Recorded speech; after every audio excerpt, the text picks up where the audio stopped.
back in the early 80s, when I heard the name Raymond Stewart, I wanted to be like Raymond Stewart because of the things that he was doing. You know, these guys were like legend to us. And I remember my first world championship meet in Stuttgart. I get to hang out with Raymond Stewart for the first time. And I watched him from a distance, and I was impressed because he's a very humble individual. He has done great things that I think Jamaican on the whole need to hear these things. Raymond Stewart is the first Jamaican to run sub 10. That's impressive. Raymond Stewart is the first 100-meter sprinter for Jamaica to win an individual world championship medal. Raymond Stewart, at the age of 17, almost made the final in the 100-meter in Helsinki, the first world championship games. In 1987, he won his first medal. I want to know what was going on in his mind, because he has been consistent year after year, meet after meet, and only few athletes are able to do some of the things that Raymond Stewart did.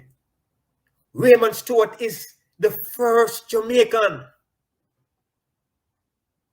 to make 3 back-to-back Olympic 100-meter finals.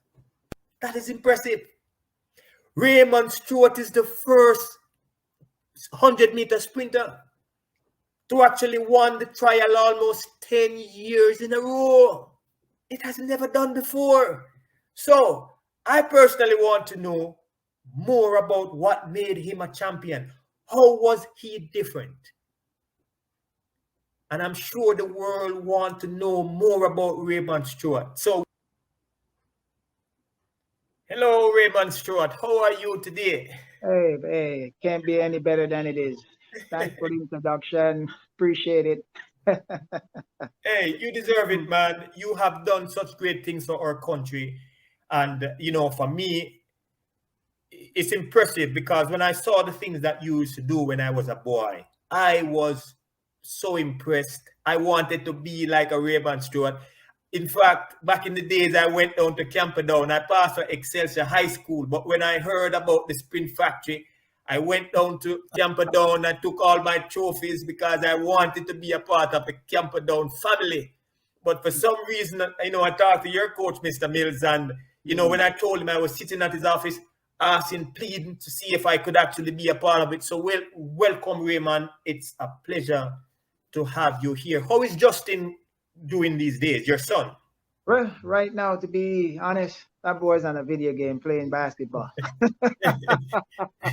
You know, one of the things I like with Justin, I watch him run, and I tell you, I personally am impressed. He has a whole lot of talent, and I hope that he will carry on your legacy, Raymond, because I'm trying to lead him that way for real. Right now, I think he's almost a carbon copy of me. You know, because the way I'm grooming him in terms of when it comes to competition is now it's just to go out there and have fun. You know, don't take it serious, just have fun. You know what I mean? And I see that with him. I'm going to ask you a secret question. You think he'll be running for Jamaica or US? You don't have to tell us right now, but if you want to answer. I kind of give him a little bit of leadway to try to decide what he want to do, you know, but in some way, you know, right now, I just kind of take it step by step with it, you know. Yes. I mean, the track world right now, it's changed a lot. So I kind of explain to him what's going on so he have a better understanding of decide whether or not he want to go in or out, you know what I mean, with basketball or track, you know. Well, so he's leading towards basketball. He's getting better and better. I have someone that work with him one-on-one. The boy's too fast. Sometimes he run leave the ball. So now that he's been able to control the ball with the speed that he's working on right now, it's going to be awesome. Well, put it this way. His mother is Olympic medalist. His father is an Olympic medalist. I'm sure he's going to follow in that footstep. and the mother and the father went to TCU. So I would assume that you're still in Texas, and he also will be going to TCU. I can assume that, right? I'll tell you what, if Anderson's still there, he already have a scholarship put down for him. Well, that's good to know. Raymond, it's good that we have carbon copies of ourselves, because sometimes there are things that we fell short in, and sometimes when we look at our children or offspring, we want them to do some of the things that we were not able to do. And sometimes as parents, if we're not careful, we can pressure them to be what we want them to be. So I like the approach that you're taking. Just give him some of the chance to think about it and make it more fun as he go along. Right, and that's one of the things I try to do, because I preach to him all the time. I say, listen, common sense is something that they don't teach in school. It have to come from the parents who try to develop that kid for him to teach, for him to at least think outside the box.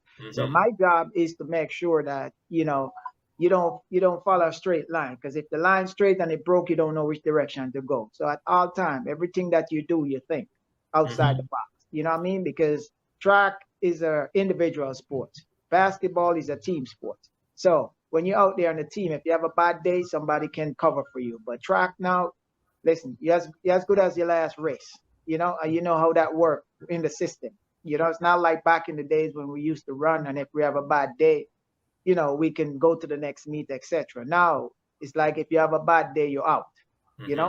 So to me, it's like everything about the actual changes of the sports, it's got to come from somebody who actually understands it, that can teach these youngsters and let them understand how this thing works. And that's one of the key things. They got to understand how the game of this track and field works. See? And once they understand it, they can able to handle themselves much better, and the approach to it will be more awesome to them, Yes, and I've said that all the time too, Raymond, that these young athletes, they do need guidance. But let me ask you something, because I want Jamaica to understand who Raymond Stewart actually is, because you have done great things in the sport. Like, say, for example, at 17, when you made the first World Championship team to Helsinki, you missed the final by just a few 1/100 of a second.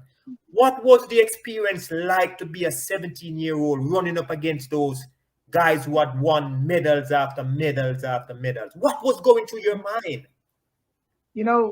It's something that is hard to really explain, but I think I can. One of the things is that when I actually went to the championship, to me, I have guys like Bert Cameron and a couple other Bradford, stuff like that. And those guys was like very much outspoken, fun. They sit down and they kind of explain certain things to you and let you understand, the way of life, what it's all about, track and field, So to me, at that point in time, I'm there, but I'm not even thinking about the game. I'm just there having fun. You know what I mean? I'm just happy to know that I'm around these guys. So each time I hit the track, my mind is like, okay, I see all these guys, I know what they've done before and the time that they've run, and I tell myself, listen, I'm just here to have fun. You know what I mean? This is nothing personal to me. I'm just here to have fun. And the more fun I have, the more relaxed I stay, and the better I perform. And it's something that I develop on my own. No one ever teach me that stuff. It's just something that my approach to it just seems to kick in. And from day one, it's like, to me, every time I go there, you always see me smiling for some reason, and people wonder, why am I smiling? But it's a way to relax you, and not really think about the actual race that you're about to run. You see, because the mind controls the body. And when you think too much and you go there and make one mistake, it's all over. If you worry about who you're up against and you approach that race, your whole body already shut down. So to me, I look at it as, okay, these guys run. So are you saying, Raymond, that because you were relaxed, you were able to conceptualize your race better? You had no blockage in terms of race execution, right? Nothing at all. My body was just free. And to me, it's just fun, And it's just like, I'm not even thinking about nothing else more than just go out there and have fun. and everything just fall in place. So do you think that some of these young athletes then are being pressured to think about the outcome, and that might be one of the reasons why they are not able to But, to to perform when it's necessary sometimes? well, I think the whole thing, Greg, is that it's got to come from a good teacher. You know, if you have a good teacher who been there, done that, and understand the role that you have to play when it comes to the big one, and they can teach it, not just talk about it, but just teach it, then those athletes will perform better. Because to me, most of the time, I don't really go there and train the body of an athlete. I train the mind, because that itself controls the body. See, so when you start to break down and think too much about, you know, Paul, John, etc., you understand? You forgot about what you have to do, because now you're telling yourself that, okay, here's a guy coming in the race faster than you. You know what I mean? I'm not going to be able to beat him, but yet still, I'm still in the race. You see what I'm saying? So to me, everything is coming from a teacher. One of the great things I can give Mills respect for is that when there's a problem, do not sit there and worry about it.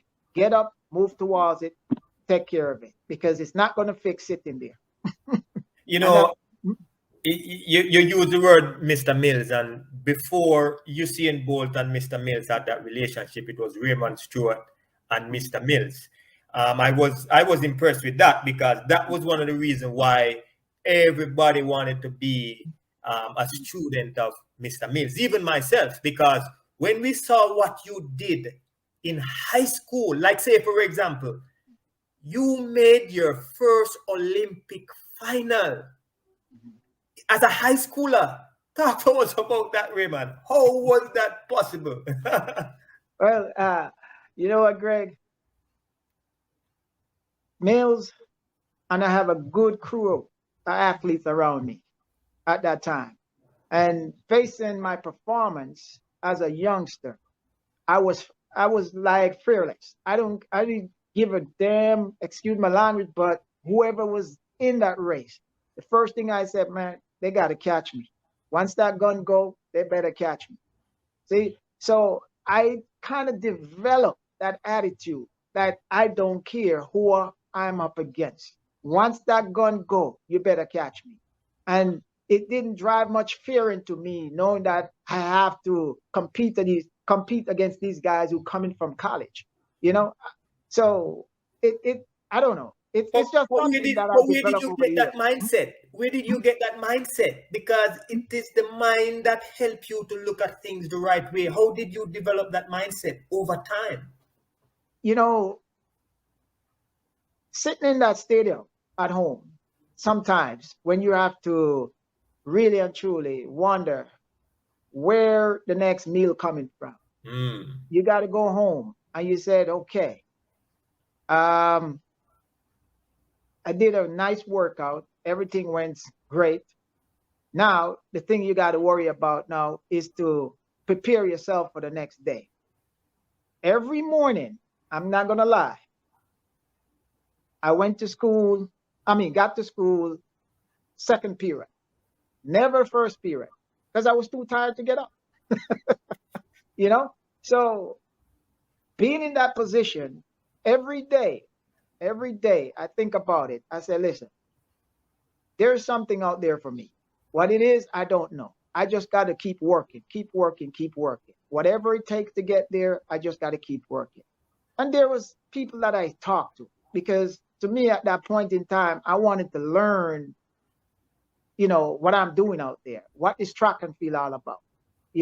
And develop. Like I said, I have some great guys around me, that we just talk, we laugh, we have fun. And that was one of the good part of it that helped me to develop a kind of relaxation, Mm-hmm. and just seeing these guys go out there and perform at the same time. It just kind of motivates us and motivate me in one and the rest of the guys, them who was around us. You know what I mean?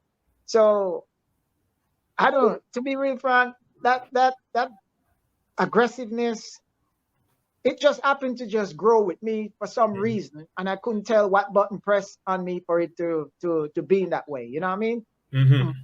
Well, let me ask you this too, because I remember the days for me, I wanted success just like you, and I wasn't starving. I couldn't say that I was starving, but some of the necessary things that I want, I wanted, I didn't get it.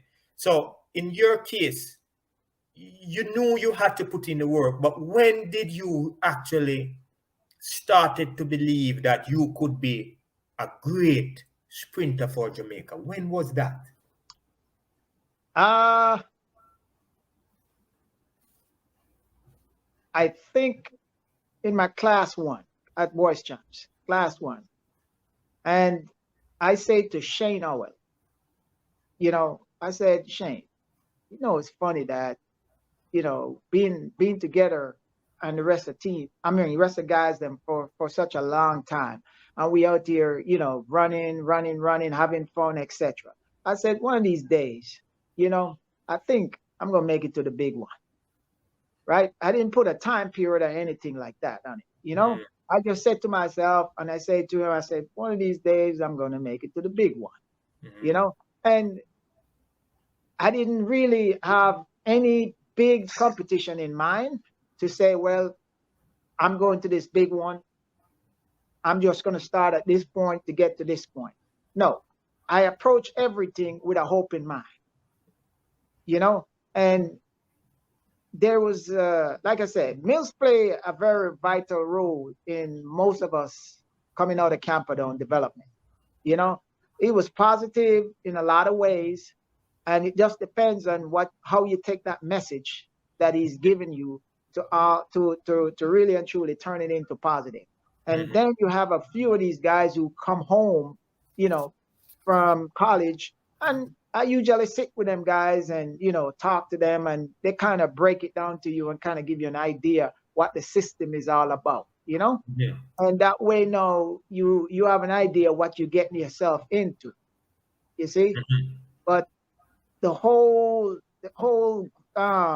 performance from being 17 all the way up, it I would say it looked like a blur in my face. You know what I mean? Because I wasn't really thinking about all that stuff. I just go do things day by day, step by step.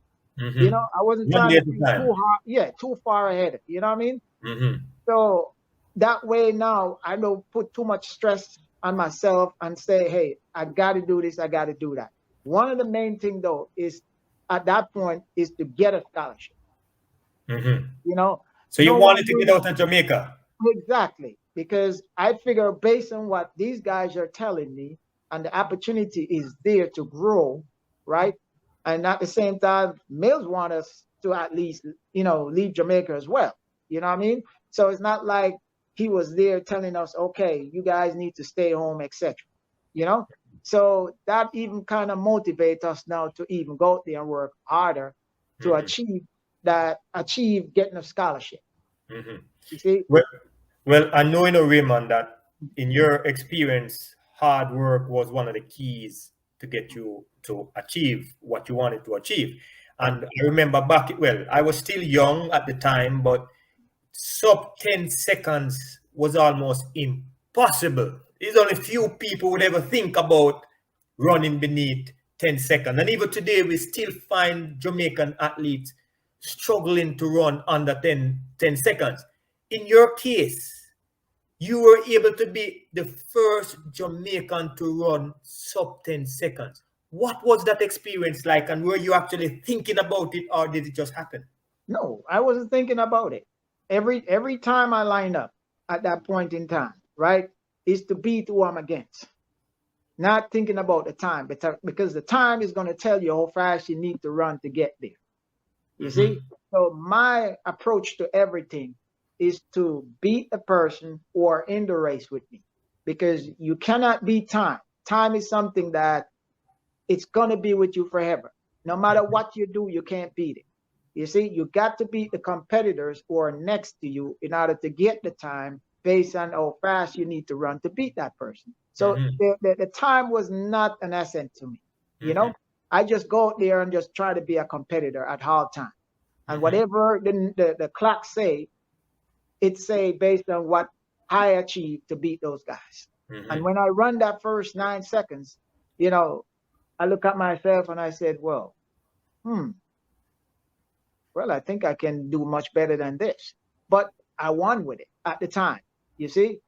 So from there on, it only motivates me more to go out there and work a little bit harder to achieve better results.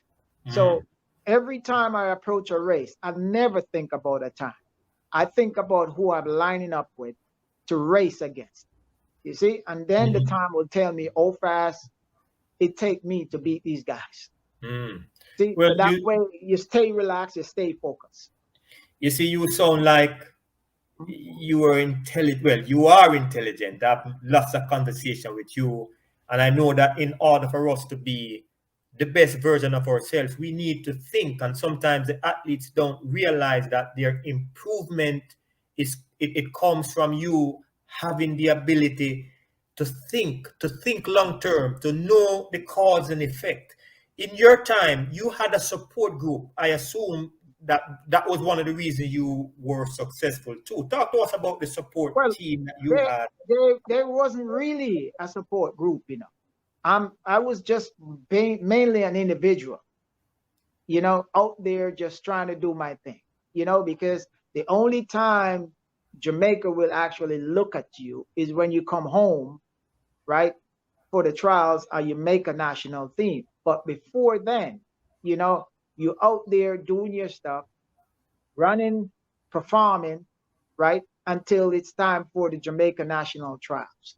So it's not like someone gonna pick up the phone and call you and said, hey, you know, congrats, etc. You know, there was nothing like that happening during my time. You see? So to me, it's like, okay, I look at it as saying, okay, this is an individual race. This is me. It might become a job sooner or later down the road, right? And I'm talented to perform better than what I'm doing. You see? So why worry about having somebody calling me to say, hey, man, listen up. What can I do for you? Right? If they call, I accept it. If they say something, you know, we talk about it, etc. But I was the type of person that did not sit there, wait for somebody to tell me move A or move B. You see, I'm So were you always, always like this, Raymond, or you develop this as I develop this as I go. For some reason, that's what I'm saying to myself. I don't know where this instinct come from, but it's just talking to people on a whole, see how they relate and the message they send back to you. You know what I mean? And for some reason, it just kind of click in a way that, you know, I look at it and I said, well, you know, this might be a good idea. Let me, you know, kind of absorb this information here and then turn it around and try to use it in some aspect. You know what I mean? And most of the times, you know, if I run back into that person, I will tell them, I say, hey, you remember you say something to me? And, you know, I tried and that stuff worked, you know?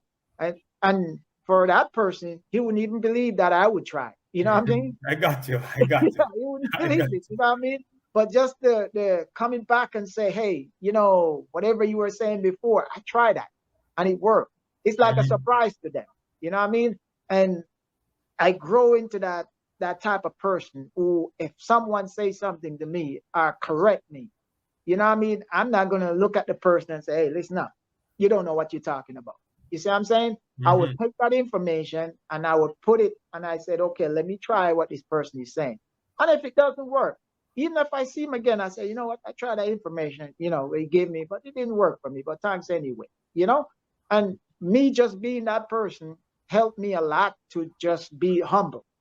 You know what I mean? I respect people in a whole that whenever they're saying something, don't get this mindset in as if they don't know what they're talking about. You know what I mean? Well, you know, that's a thing of the past now because these young athletes today, a few of them want to know about a Raymond Stewart. A few of them want to know about a Gregory Haughton. They think they have all the answers. And even though we think we are intelligent, we're still trying to find the answer. So you know, it goes to show why sometimes they don't get the results because, one, they don't trust people enough and they don't trust the information that they're getting and they question everything that you provide to them. But let me ask you this, Raymond. because people struggle to just make one Olympic Games. Mm-hmm. You made 3 Olympic finals and you missed the 4th Olympic final in Atlanta by just a whiskers. I remember you were the 9th guy with the 9th fastest time, and as a result, you missed your 4th consecutive Olympic 100-meter final. Talk to us. How were you able to just make Olympic finals after Olympic finals after Olympic finals? Well, one of the things, Greg, is that okay, I was just a one-man army. If I need a massage, if I need adjustment, there was nobody to give that to me. No one. You see what I'm saying? So over the period of time leading up to those big championships, I'm always getting there with either issues, my body's out of alignment, the whole 9 yards. You know, whenever somebody do touch me, it's mainly from a different country, not our own country. You know what I mean? Because those people are in the stand watching the race instead of outside doing what they need to do. Mm-hmm. So eventually, even a guy asks me, when the last time somebody touched me? I look at him and say, you're just doing it. Mm-hmm. You know, so having my body in that type of broken shape going into a championship, I mean, it disappoints me because at some point I can't feel myself perform at the level that I want to. Mm-hmm. You know what I mean? Because I didn't have that support like everybody else. You see? And I try to learn as I go. I try to, you know, ask people questions, you know, and stuff like that. But what I know today compared to what I know back then, it would be a different thing altogether. Mm-hmm. You see, my performance would be beyond reachable. Mm-hmm. But now, you know, now it's just the past based on the present. You see? Mm-hmm. So I think that my instinct, my aggressiveness, and at the same time, just try to tough it up, do what I have to do, get there to the championship, and just perform with a broken body. You know, Raymond, I can relate to that because there are many times. I remember even my last world championship, I was one of the favorites to win.